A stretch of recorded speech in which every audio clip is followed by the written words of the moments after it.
Dan's outside the gym, arms folded. Charles is talking to the police, and Dennis leans next to Dayton. They exchange a conversation, and Trowler closes it as a freak accident by the police.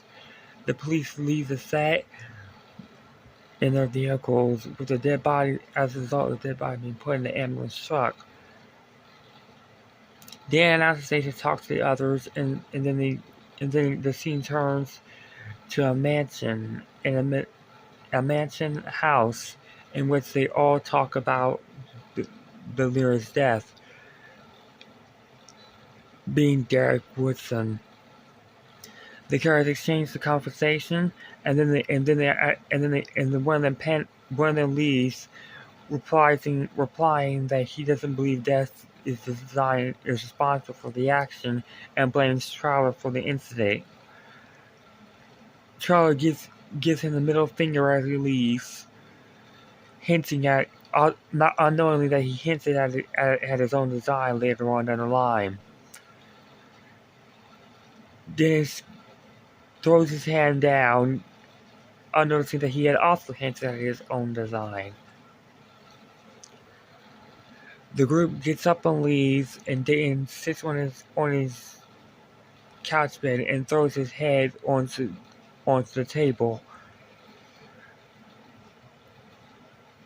Dayton panics revolving the situation and announces something that Trowler and Dennis look at each other revolving. The three males are noticing the wind blow again. The bobblehead bobbles in the window. The chandelier rocks. The chimes outside jingle, and a hint of design reveals itself. A picture frame from behind Trowler and Dennis falls to the floor and breaks. Trowler picks up a glass piece and notices the next character's victim death.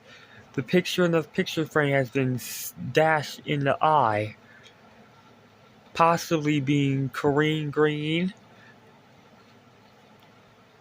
or Teenage Number 1.